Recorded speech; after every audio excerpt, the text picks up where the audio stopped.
Hello, this is Short Stories. Today's story is one of the best-known fairy tales from England, Jack and the Beanstalk. Almost everyone has heard some version of this story. What's more amazing is how old this story is. Some researchers believe that the origins of the story go back thousands of years to the Proto-Indo-European era.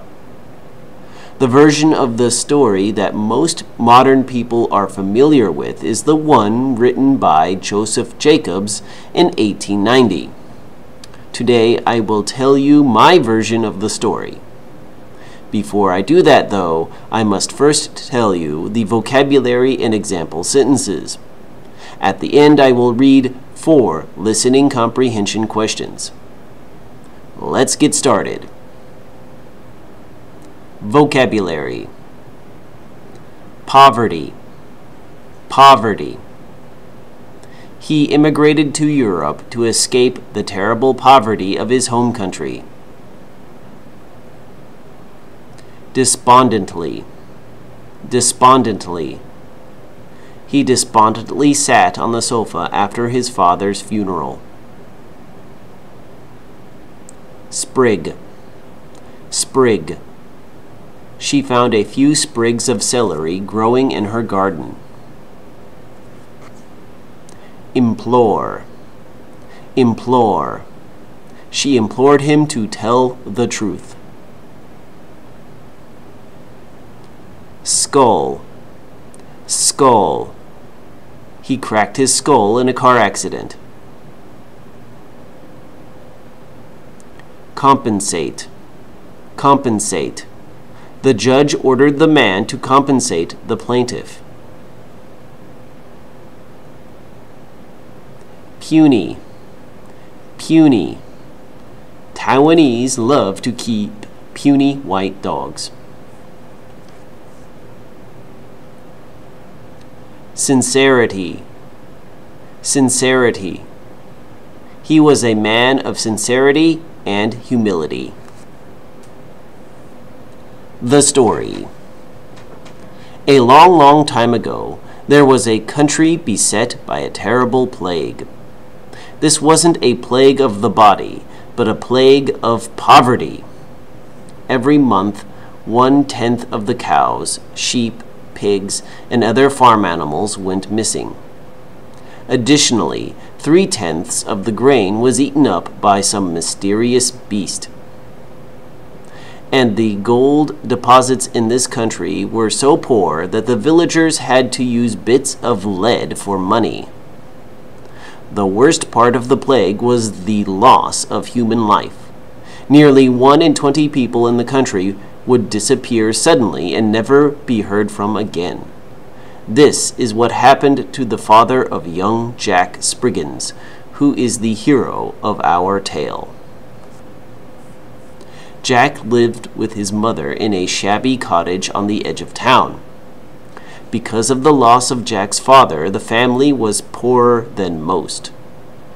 They had but 1 milk cow left, and she had just given her last drop. Jack's mother looked despondently at him and said, "Go into town and sell our cow for whatever money you can get. Maybe if we are lucky, we will earn enough to buy some food." Jack took the cow into town. On the way, he spotted a beggar on the side of the road. The beggar was a wizened old man with a long gray beard and an eye patch. As Jack passed him, the beggar asked, "Would you like to make a trade?" Jack stopped, looked at the old man, and said, "What could you possibly have to offer?" The old man chuckled and replied, "I have more than you think." He reached inside his shirt and pulled out a small copper box. "Would you trade me your cow for this?" Jack squinted his eyes and asked, "What's in the box?" The old man chuckled again and said, "The only way to find out is to trade."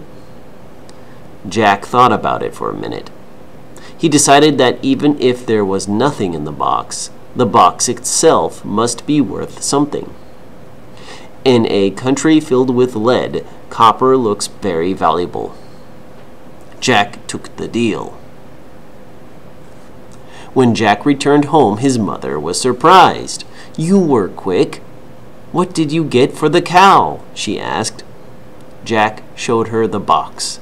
She opened it and found 3 green beans inside. "Beans?" she shouted. "You traded our cow for some beans?" "And a copper box. That has to be worth something," responded Jack. Jack's mother was furious and threw the beans out the window. Then she threw the box at Jack's head.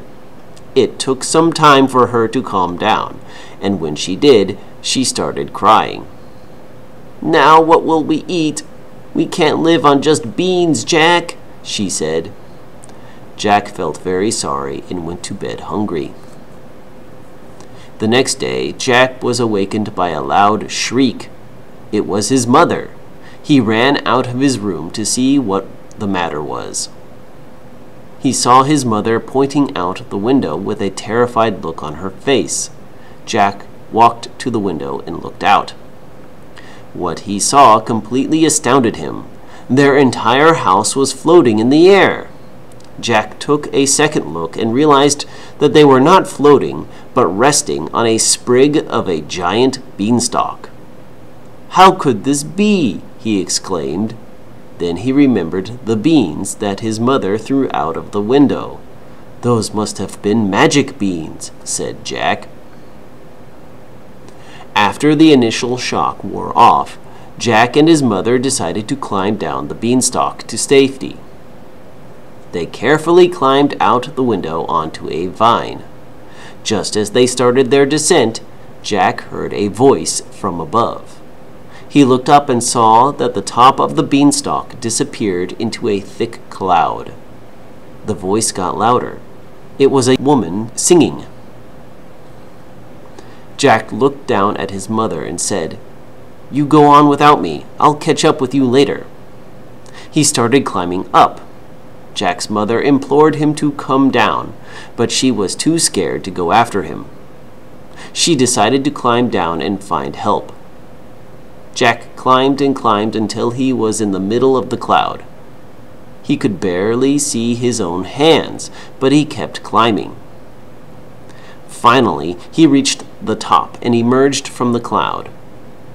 Jack didn't think that today could get any more extraordinary, but it did. Resting on the cloud floating above the earth was an enormous castle. "Wow!" said Jack.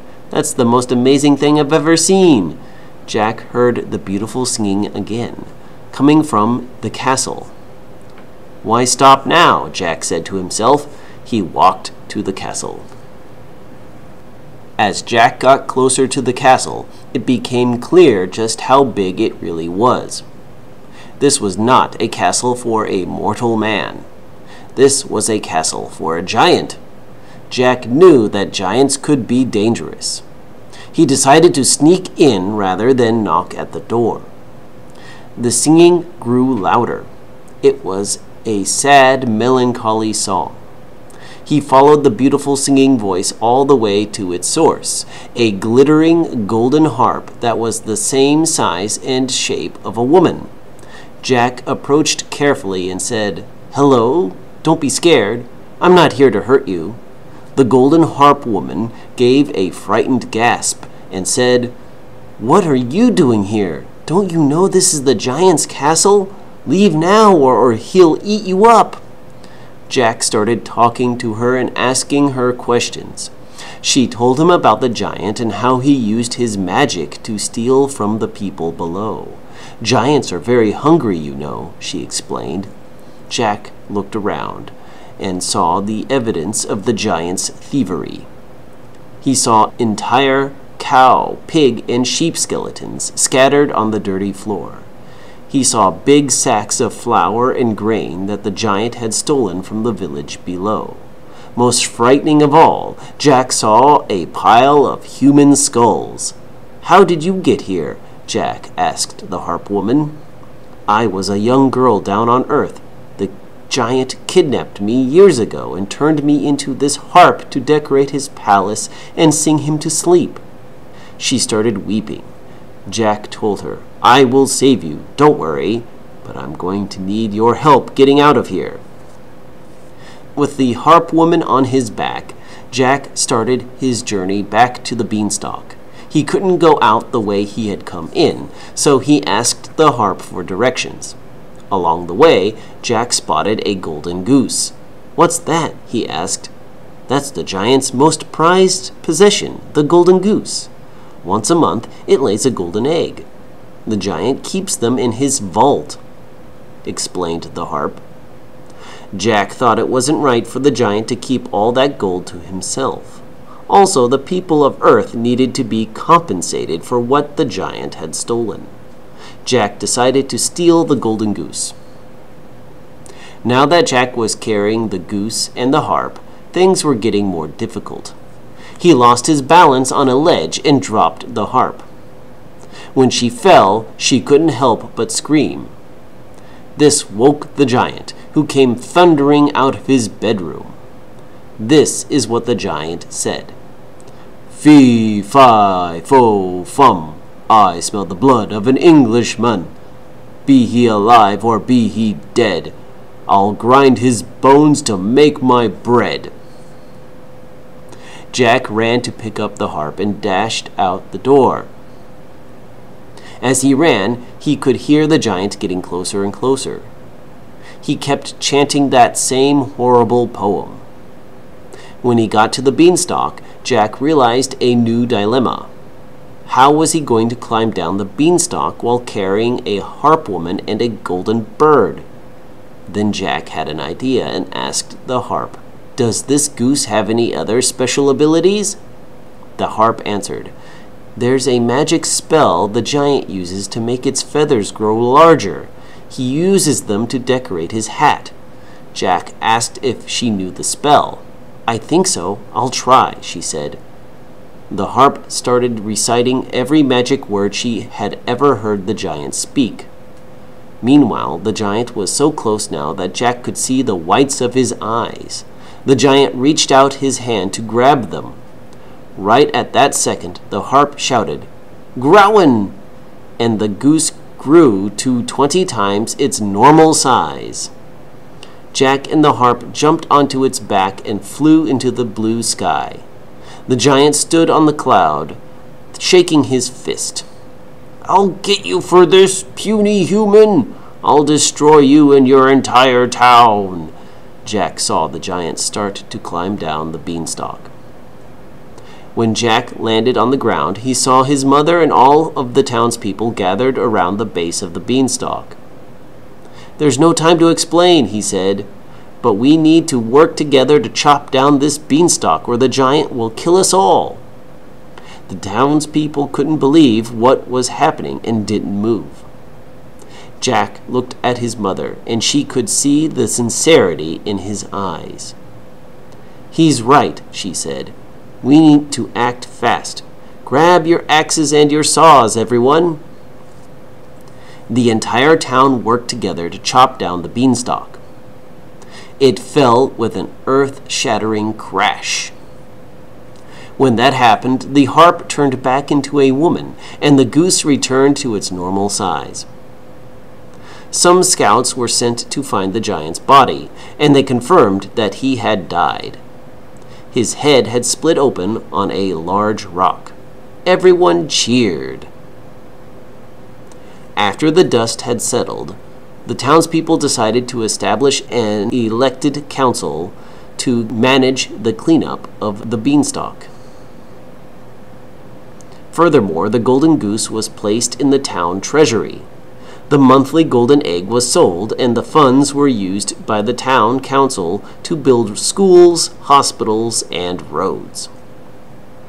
The following year, Jack was elected the mayor of the town.